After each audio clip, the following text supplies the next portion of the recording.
For the next game, we're going to drop down to the losers bracket. This is Tagada versus RoboGear on a map that, well, I think a lot of people might harbor a bit of resentment against. Whitefire is a difficult one to play, and a lot of it depends on your expansion early and how aggressive you can be due to the fact that there are huge chunks of reclaim in these two T3 naval HQs. And then also, your reclaim patterns really matter in the back end of the base because you've got manual reclaim chunks that you can snag with engineers, and then you've also got loads of trees across the back end of the map. So, you need a lot of air, you need a lot of engineers, and most importantly of all, you need a lot of navy. So Tagada is running Seraphim on the north side, RoboGear Aeon on the south, Land Factory first for RoboGear as he spits out an engineer to go grab that reclaim and assist his engineer with the second, or assist his ACU with the second engineer, going for 8 power generators, air factory straight away with no mass extractors built, which leads me to believe that he is going for an exceptionally early transport. Tagada doing much the same thing. Engineer assisting the ACU for a rather drastic power build, rolling into a third land factory after an air factory.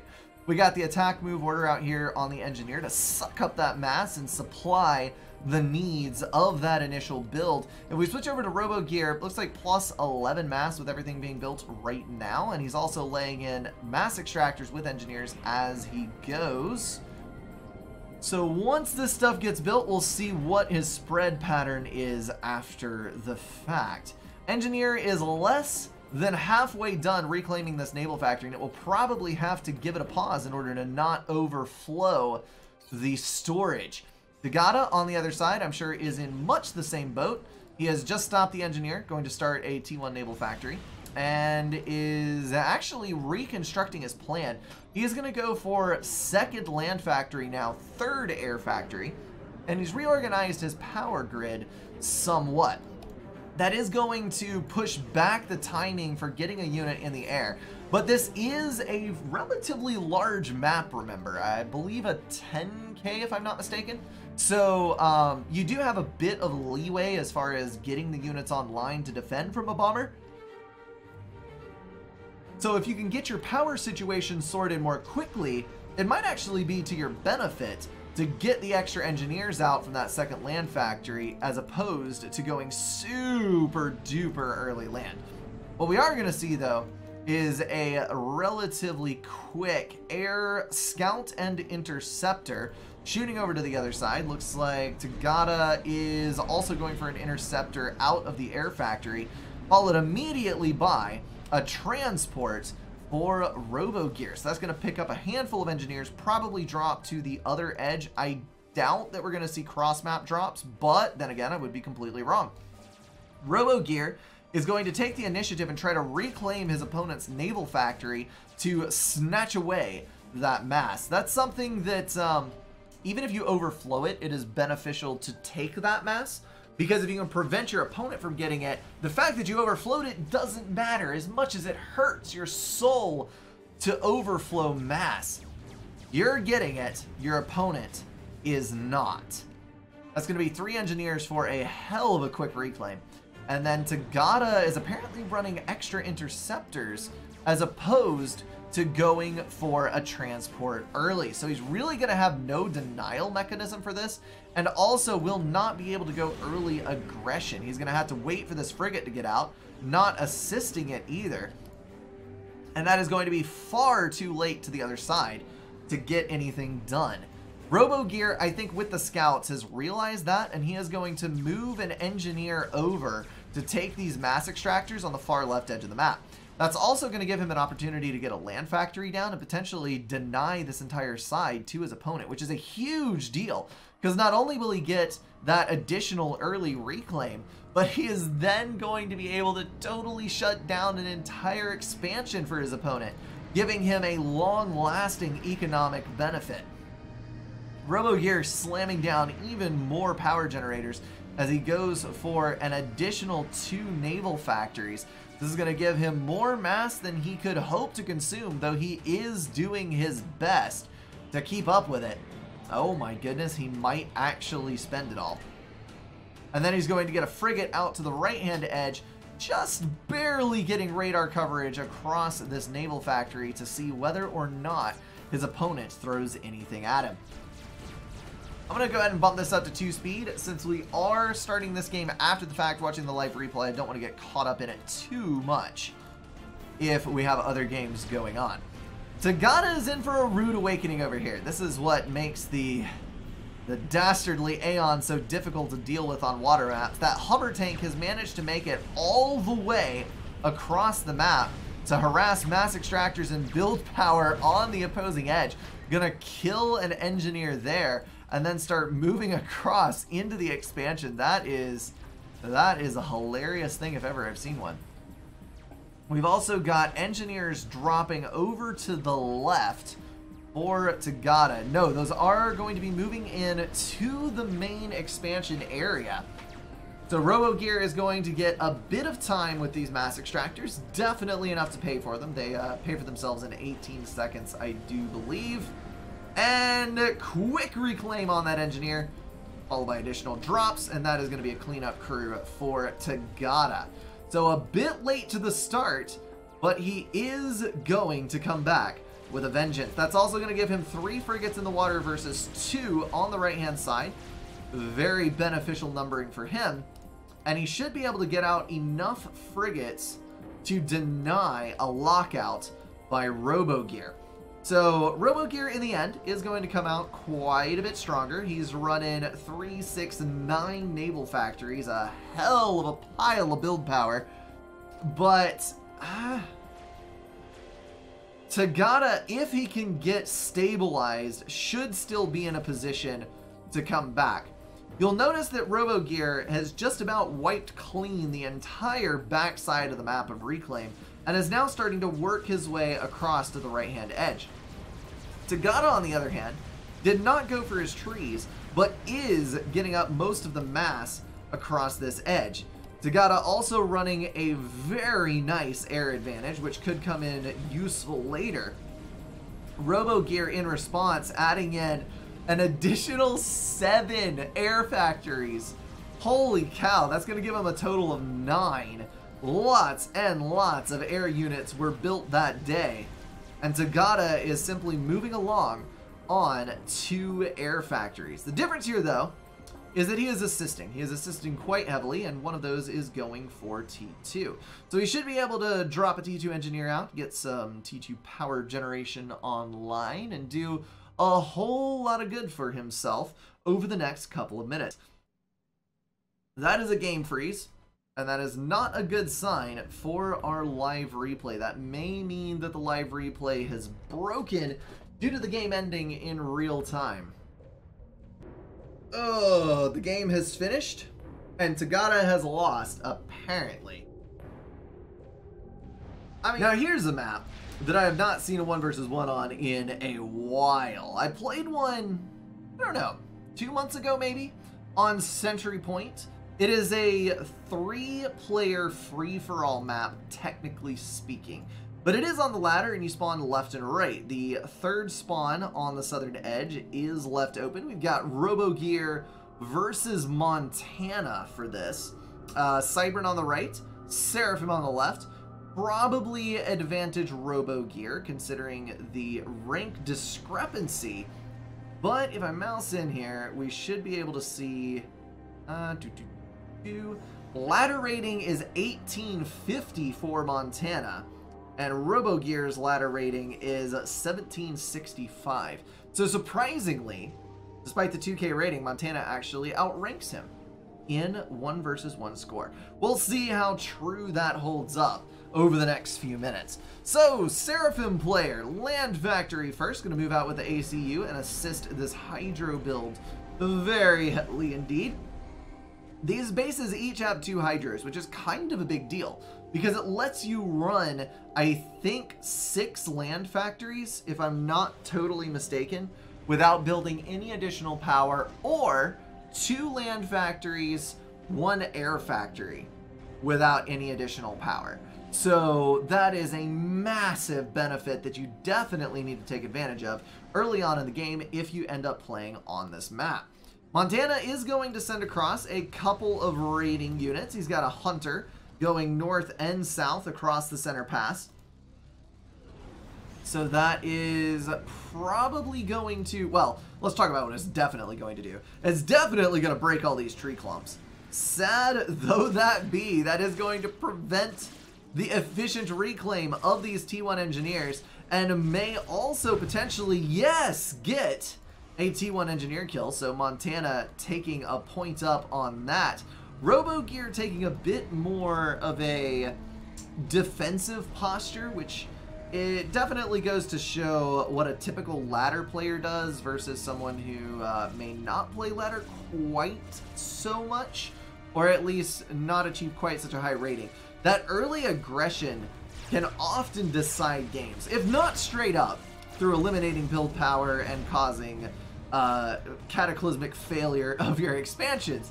It can be such a tax mentally on your opponent where they're having to move around and deal with all of these different things that you end up far, far ahead just due to APM restrictions. So Montana definitely trying to bludgeon his opponent straight up with a few of those APM hits, and then moving his ACU into the center to snag what looks like a fairly decent amount of reclaim.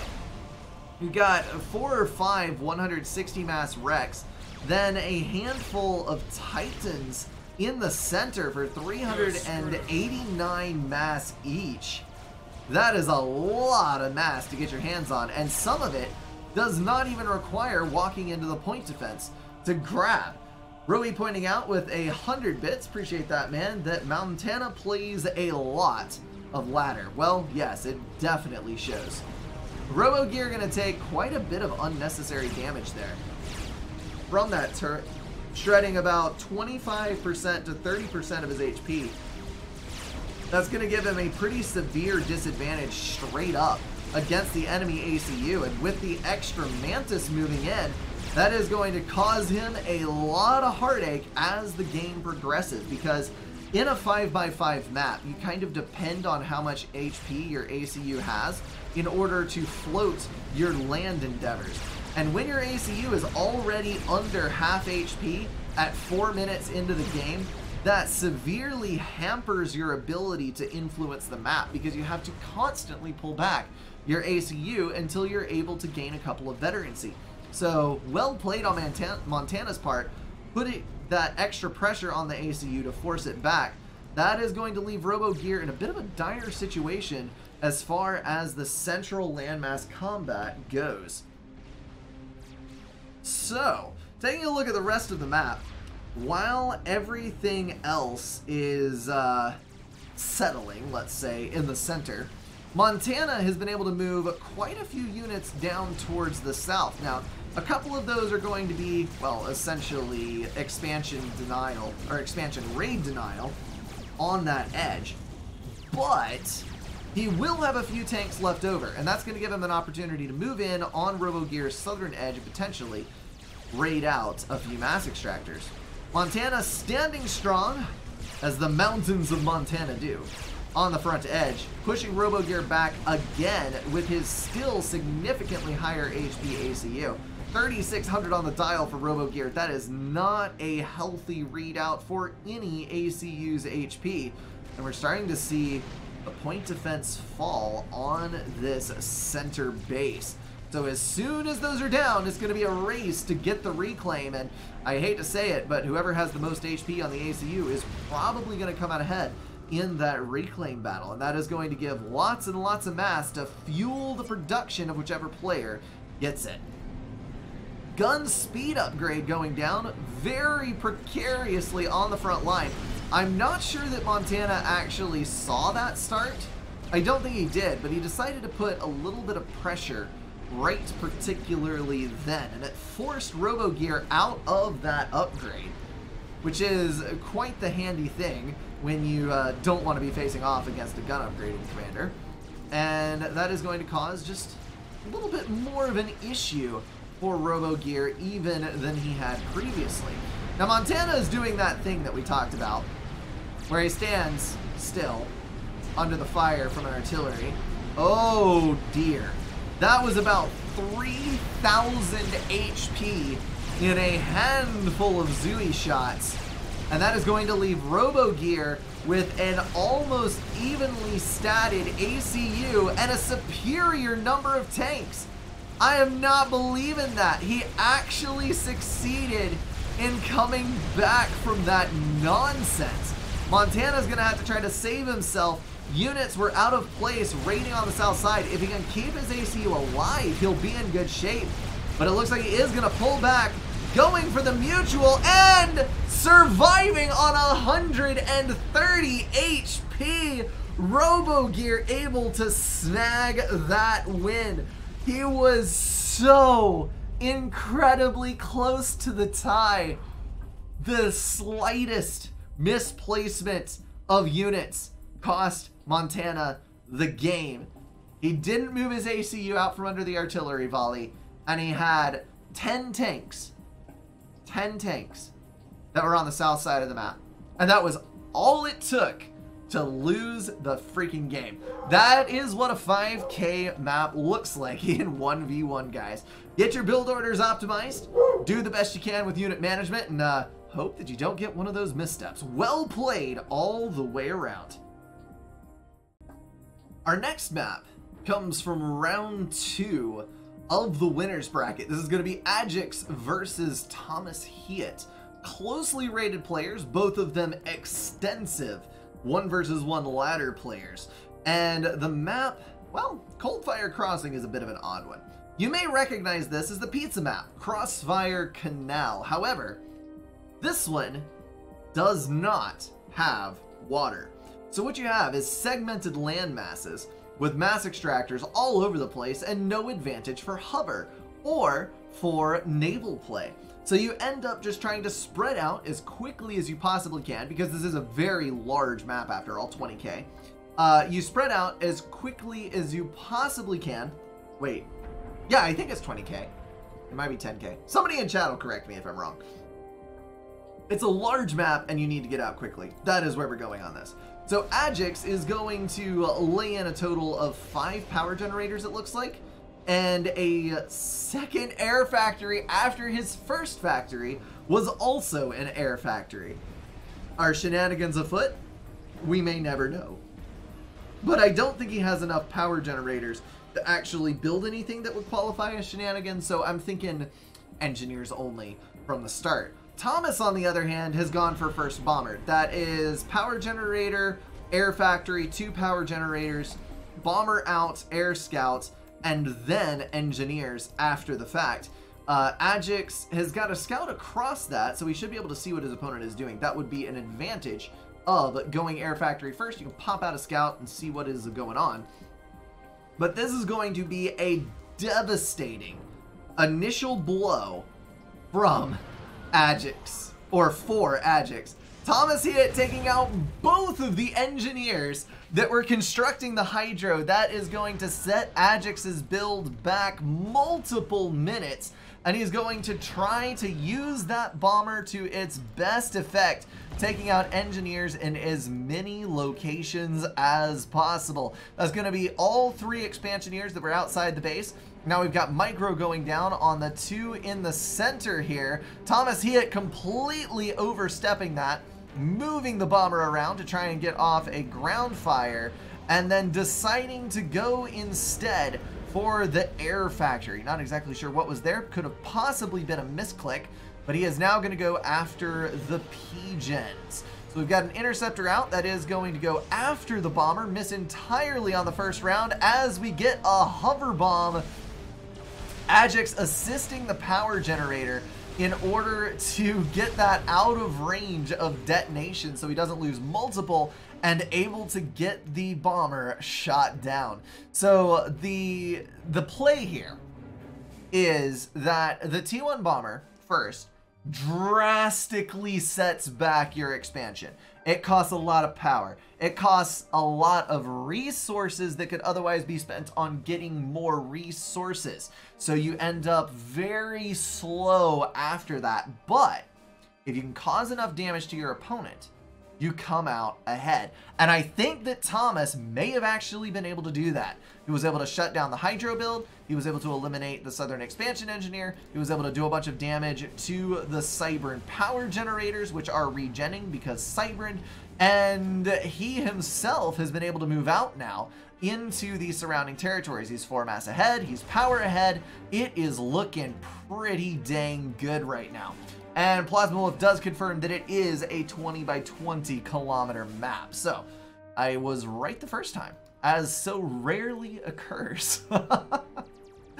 All right, so Engineer Expansion, going the slow way for Ajax. Sorry, Thomas Hiet. I am going to get these names confused the entire game, apparently. He's going to move that engineer over to the other plateau. And the ACU is moving over to the left as well. We've got multiple engineers assisting this air factory, trying to get out a few interceptors to get ahead of his opponent. And then we're going to see a third air factory going down on the Hydro, followed by a whopping 7 land factories with additional engineers headed over to the left to get some of these expansions down. I don't know why we're bothering with a move order. That is because that's probably building a scout and or an interceptor. But Thomas is being very, very slow on his expansions now that he's off the ground. You'll see we've got less power, same amount of mass. He doesn't have a transport, although he does have superior air control should he actually devote to it. He needs to get a transport out post-haste. Otherwise, he is going to be left irretrievably in the dust. Ajax, that is a prime bomb target right there, man. 2 engineers snuggled up so close together, trying to stay warm in the cold and therefore making themselves a much bigger target. 5 engineers loading up in the transport to move to the north. That is going to be a scout tag on the transport, which I believe has been seen. So if we flip over to Thomas Hiet, I think that's an attack order. Yes, indeed it is. And with 4 interceptors in the air, that transport does not stand a chance in hell. So with that knocked out of the sky, that is going to give us a fairly decent chance of Thomas Hiet staging a comeback. So that is very, very nice indeed.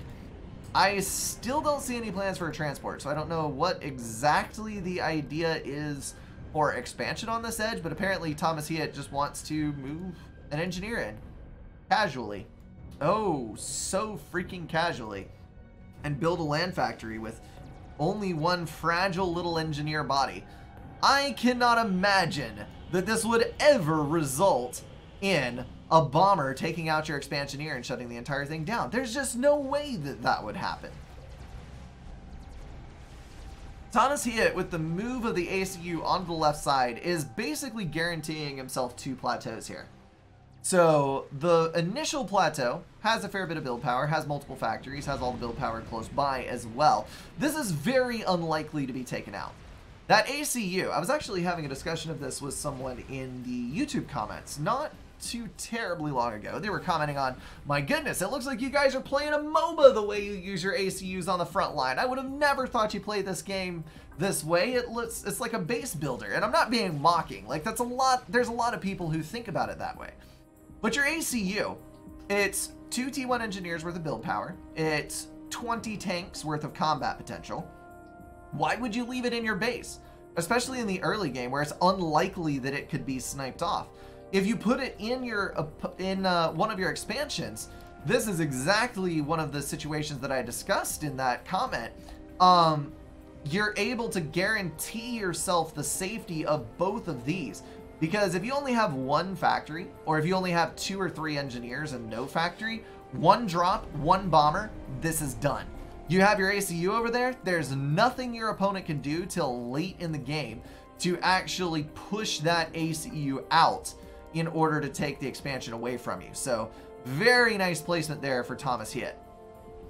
Ajax, I'm not going to hate on. If you want to leave your ACU in the base on especially a map that's this large, you can't knock that choice. But he is going to have a total of 4 air factories online with a mind-boggling amount of T1 power spanned out throughout that base. Thomas Head is a bit more organized on his front. Let's take a look at the incomes here as we watch the units raid over on this edge. Thomas is not looking particularly good on his power bar, and this is exactly the kind of situation I was worried about, where the Mantis has managed to make it across, thankfully shortly after the land factory was built, but gonna be a pain in the butt nonetheless. Ajax also nosediving on power. I don't think he's gone for a Jester. I don't think he's going for T2 air or anything. He is just struggling to make ends meet on the power bar. In fact, both people are. 4,000 reclaim on the dial for Thomas Head with about, I'm not even going to make a guess, 32 sustainable income on that. And then 5,500 reclaim for Ajax. So Ajax slightly ahead there, moving in to go for an airlock. And this is actually going to be a very effective maneuver that's going to leave him wide open to raid with the Jesters. As another transport full of engineers comes into the other expansion, Thomas trying to lock down his extra mexes in the bases. As we see individual raiding Mantis moving in on the other side as well. The hecticness is real. Is that a word? It is a word now. I just used it. So we've got T1 anti-air defense coming online, both mobile and stationary, in an effort to push these inties away. You do not want these plaguing your base. That is for sure. You want to be able to stockpile that air. And here's the reason that we don't have as much T1 air from Thomas. He has gone for a T2 air factory. That's going to let him knock out a T2 power generator, which will fuel his endeavors towards the future of air superiority. Ajax still rolling Jesters now that he has a superior amount of air available to him. That is 1 Jester over in the raiding position. Of course, we're going to see mobile T1 anti-air, build power being raided. Base is probably not going to be accessible to air after this moment, but by golly, multiple Jesters can spread out and do a whole lot of damage in a very, very tiny amount of time. There's 5, 6, 7 on the field so far, knocking out mass extractors, various engineers around the place, just doing your good old raiding equivalent from the air. Why use labs on a 10K map when you can use Jesters on a 20K map? My god, the potential in these ideas! We've got quite a few Mantis moving in from the left-hand side, but Thomas Head, his ACU is right there. If he just sees it, he could move back over and close that gap with the ACU, but I think that is going to be a total run-by as his attack move order takes him all the way across the front edge. Thomas Head's cracks are showing through in his defenses. He's moving his ACU back to try and cover the build power as we see the air smack him upside the right side of the head. Transport trying to move out to get another base of operations online, staying just barely outside the radar coverage of Ajax. And at this point, Ajax has got a solid amount of both land and air production with which he will be able to push around Thomas Head for the foreseeable future. Another air fight going down over here. Not all the Jesters are going to die, and unfortunately every single interceptor under ownership of Thomas Head is going to get eliminated. We've also got a straggling line of tanks moving in, but Thomas Head is again not going to be able to really do anything useful over here due to the very large line of defenses in the form of Mantis over on that base. Looks like Thomas Head is going to try and get a little bit of raiding in, but I'm just not sure how much effect this is going to have on the overall game now that his forward lines have effectively been overrun. This is what I don't like about playing 20-kilometer maps. Once you start getting harassed to this extent, the mind-boggling prospect of trying to wrap your head around the APM and focus necessary to get control back on the map sometimes is just completely beyond me. Once I get to this point in a game, I tend to start freezing up and will potentially forfeit But good shout to Thomas Hiet for actually fighting this one through. Ajax going to deny the tank push with his ACU itself. And then we've got Jesters still moving around on the map. So those are going to be able to take some raiding opportunities and hopefully cover a fair bit of ground. Ajax currently at 59 mass per tick, though a little bit behind on power. He is at 14k reclaim versus on Thomas's side 12.6k reclaim, about 50% more power, and running at about 2/3 of the mass income. So overall advantage definitely going towards Ajax on this one, but by far this game is not over. Looks like more Mantis forming up to try and hit this build power down here. Thomas's ACU a bit exposed now that we know what is available to Ajax on the map. He's rolling into T2 gunships now. Also building interceptors from 3 air factories still. So his numbers of inties are quite high to begin with, and he will continue to sustain that lead. Looks like heavily assisted T2 air factory building interceptors as quickly as possible for Thomas, but it is going to take him quite some time to be able to outpace the production that Ajax is able to bring to bear. Something to consider about Jesters. If you're going to build, my typical rule of thumb is if you're going to build more than 5 Jesters, go T2 air, please. And Ajax stuck fairly close to that. He built, I think, 7 Jesters, something like that, over the course of the beginning of the game. Reason being, Jesters are not significantly cheaper than T2 gunships, and they are objectively worse than the Renegade. So by the time you build 6, 7, 8, 10 Jesters, you could have paid for your T2 HQ and gone for a couple of T2 gunships. The Renegades do have a lower DPS than the Jester does, but they have area of effect. They're the only T2 gunship that does. And they have far more fuel and HP than Jesters do. So they're much more survivable. They can fly around the map longer, both health-wise and fuel-wise. And when you get into the base or to the tanks or to whatever else you want to kill, they can damage multiple at the same time. So while one individual target will take less damage than a Jester would give it, when you have 2 targets, you're effectively dealing double the DPS. What's not to love? So I do like the Renegade shift for Ajax. He's still got 4 Jesters alive, plus 2 Renegades, I think? 3, 4 Renegades. Oh, there are more on the north. I totally missed that. Thomas Hiet under fire directly by those gunships, and unfortunately they're out from under the protective wing of their interceptor cloud, which is currently over on the right-hand edge. So though that was a decent amount of damage to the ACU and definitely a threat, that was a waste overall of the T2 gunships. So he's going to move back around to the right now that he knows exactly what he's dealing with, and those are going to be able to raid a bit more effectively in some of the more open areas. This is going to be hard to stop. This is a very concentrated probe into Gray's territory, and Ajax just might be able to overrun the front lines of Thomas Hiet's production. There isn't any radar out there, so it's very difficult for him to see exactly how many units are there. He knows that there's a lot, but he can't get a wholesale picture on it. Ajax, on the other hand, also does not have radar. So both of them are, to a certain degree, stabbing blindly at the other, but Thomas has more units to stab with, which is usually a good thing. Though, if that T1 bomber has anything to say about it, it is going to knock a hole straight through the middle of that thing. And Thomas is recovering nicely, pulling all the units back into the choke to prevent those from getting to his factories.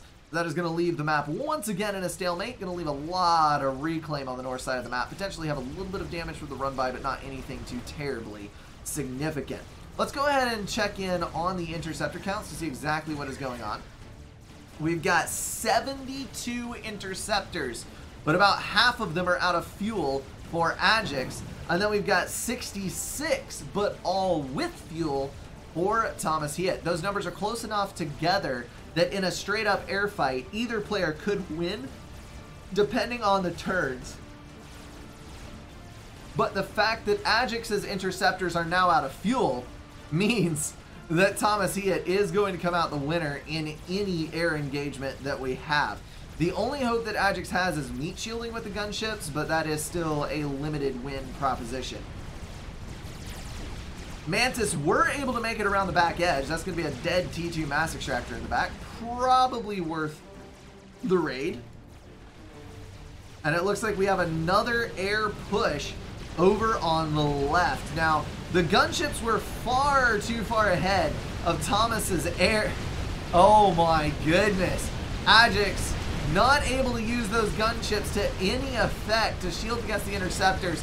And Thomas, he had taking a sweeping victory in the air, knocking out all the gunships and finally stabilizing to some degree on the land front. But look at this. We've got a T3 HQ. Ajax rolling Loyalists out onto the field. That is going to provide him with flat coverage and Loyalists galore, which should be able to provide him with some excellent raiding opportunities when paired with the Medusas that follow. Now, on the north side, Thomas Heat is apparently getting the splash damage on the gun, which is... that is an expensive as rip upgrade. He is stalling for 400 on 1600 mass income, or power income, with a single T1 engineer assisting. Oh my goodness, he's having to pause that out to a ridiculous degree. So that is going to take him quite some time to get, but if he does, that ACU is essentially a T4. He gets the 1 nano on it, get a couple vet on it, and that thing can kill a lot of Loyalists. He might potentially be able to push the left side of the map completely out with that commander. On the southern edge, these tanks ran in, then whoop, nope, too far, tried to run back. Only to run into a Loyalist, which they are going to succeed in killing, but not without great loss of life and many stuns being had that day. Those Loyalists are going to be forced to move back to compete with this, but that is going to leave a beautiful swath of mass reclaim on Ajax's doorstep that I am sure he will take advantage of. We're 31% on the gun upgrade now. Thomas is up quite a bit on power income, definitely able to run that comfortably now that he has several T2 power generators under his belt. That is also going to give him the opportunity to run for the regen upgrade without stalling at all, at least the initial one, and then hopefully push for the secondary nano upgrade before he gets his ACU out in too risky of a position. Ajax, though, pushing straight for the T3 air proposition, and that is going to be a hell of a time for Thomas Heat to deal with. He's got 2 T3 power generators down already, a SAM in the base for airspace denial, and then he's going to start stacking ASF. Now, for the short term, Thomas Heat will be okay. Thomas has enough interceptors that he can maintain air control on his side of the map. Strat bombers or any potential type of air raiding will be shot down very quickly. It's fine. But in about 3 minutes or 10 ASF, it is not going to be fine any longer, and he is going to have a solution to that T3 air problem. So he's going to have to go for an upgrade of his very own. And it does not look like he has one queued. That is still building interceptors out of the T2 air factory. Gun splash damage is 99%. What would be lovely to see here is a T2 transport picking up that ACU and dropping it on top of the Loyalists. That would be an excellent way to eliminate that threat. We've got T1 tanks moving into the left side expansion of Ajax. Notice the mass income here, 162 versus 61. The persistent raiding and map control from Ajax making a significant difference on this game. These tanks are going to roll in. They're going to get shredded by T1 point defense, and overall, it is not going to do him a dang lick of good. ASF now moving in, endangering what little air Thomas Heat has left, and transport shot down just as Thomas gets out of it. That was as close a call as you could possibly have and walk away. We got gunships moving in great quantity as our air engagement happens. That is a refueled bit of T1 interceptors going to be able to come in full combat force and absolutely decimate Thomas Heat's Air Force. That is a brutal carnage to watch. Complete loss of air. And now Thomas Hewitt is on the front with a non-nano ACU without any supporting units. That is going to be a very dangerous thing indeed, and I think the death of this ACU. Thomas Hewitt just hopelessly plagued by raids galore. He's going to pick up that ACU in a T2 transport and try to fly it out. The ASF have responded. He's headed for the base, and the GG is thrown out as Thomas Hewitt goes out in a blaze of glory. Well freaking played to both of these guys. Thomas Hewitt with a very interesting early opening that I think could have paid off for him if he had capitalized on it a little bit harder. Ajax, though, supreme gameplay. That was excellent. He was consistently raiding, pushing every direction he could, had the perfect balance of air and land through the majority of the game, was hitting his mass extractor upgrades properly. It was all looking really good for him. That is one of the most solidly played games that I have ever seen on a 20k map. Poor Thomas Hewitt just on the back foot from about minute 8, having to deal with all of those raids scattered around the map. That is a hard thing to deal with. I sympathize thoroughly, but I do have to say, well played to both of these guys. That is going to wrap everything up for this video, guys. If you enjoyed it, feel free to drop a like and share it with someone.